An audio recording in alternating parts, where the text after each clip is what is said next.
The town of Red Hollow was the kind of place that didn't show up on most maps. Surrounded by dense forests and whispered legends, it was the last place one might choose for a weekend getaway. But for Daniel Rhodes, a freelance journalist hungry for his next big paranormal piece, it was perfect. He arrived on a cold Friday evening, his breath fogging up as he stepped out of the car. At the end of an unmarked gravel path stood the Greystone Manor, a crumbling Victorian house long abandoned but infamous among locals for what happened in Room 9, the haunted room. According to the story, a woman named Clara Wentworth had lived there in the early 1900s. She was found dead in Room 9, hanging from the ceiling, her eyes wide open, frozen in terror. Ever since, those who entered the room alone at night claimed to hear whispering, see shadows move, or worse, never wake up at all. Daniel didn't believe in ghosts. Not really. But he believed in stories. And this one had all the right ingredients. He unlocked the door to the manor with a rusted key given to him by an old groundskeeper who had refused to go inside. "You're brave," the man had muttered, "or foolish." Daniel chose to believe it was the former. The house groaned with age as he stepped inside. Dust hung in the air like it had been waiting for years. The grand staircase loomed ahead, draped in shadows. With flashlight in hand, Daniel made his way upstairs to Room 9. The door was heavy, but it opened with a loud creak. Inside, the room looked untouched for decades. A four-poster bed stood in the middle, draped in moth-eaten curtains. A broken mirror leaned against the far wall. An antique wardrobe stood tall in the corner. And against the wall, the same ceiling beam from which Clara had hanged herself. Daniel set up his gear, a camera on a tripod, a voice recorder, and a notebook. He spoke casually to the camera, his tone confident. "Spending the night in the infamous Room 9 of Greystone Manor. Alone. Let's see if Clara wants to say hello." By midnight, nothing had happened. He began to feel disappointed. Until 3:03 a.m. The room suddenly grew ice-cold. His breath became visible even though the fireplace was lit. The camera shut off by itself. The voice recorder hissed with static.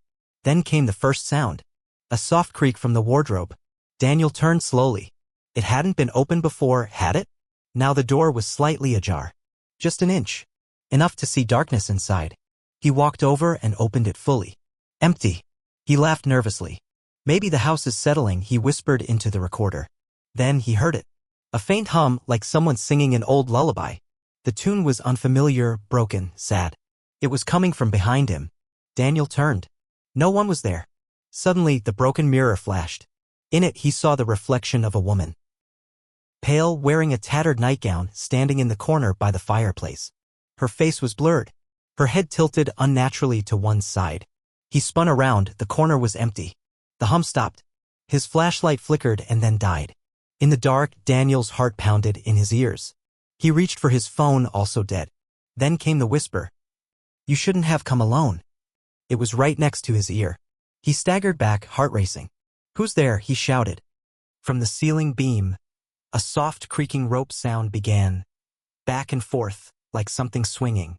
And then, the bed shifted. He hadn't touched it, but now the mattress sagged slightly, as if someone had just laid down. He approached it slowly, flashlight now faintly glowing again. On the pillow there was a fresh indentation, and long black strands of hair. That was enough. Daniel grabbed his bag, fumbling for the door, but it wouldn't open. The knob turned, but the door remained locked. Trapped. He pounded it with his fists. "Let me out." Behind him, the wardrobe door creaked open again. Fully this time. He turned, and there she was, Clara, floating just above the floor, her feet bare and lifeless. Her neck tilted at a horrifying angle. Her eyes wide, empty, but somehow full of grief. She whispered one word. "Stay." The light shattered. The room plunged into darkness. And then silence. Daniel was found 2 days later when a local hiker saw lights in the abandoned manor.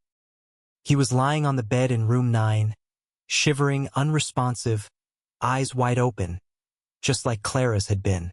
He never spoke again. His footage was recovered. All files corrupted except one, where a broken voice can be heard whispering through the static. He slept in the haunted room, alone, and now he never leaves.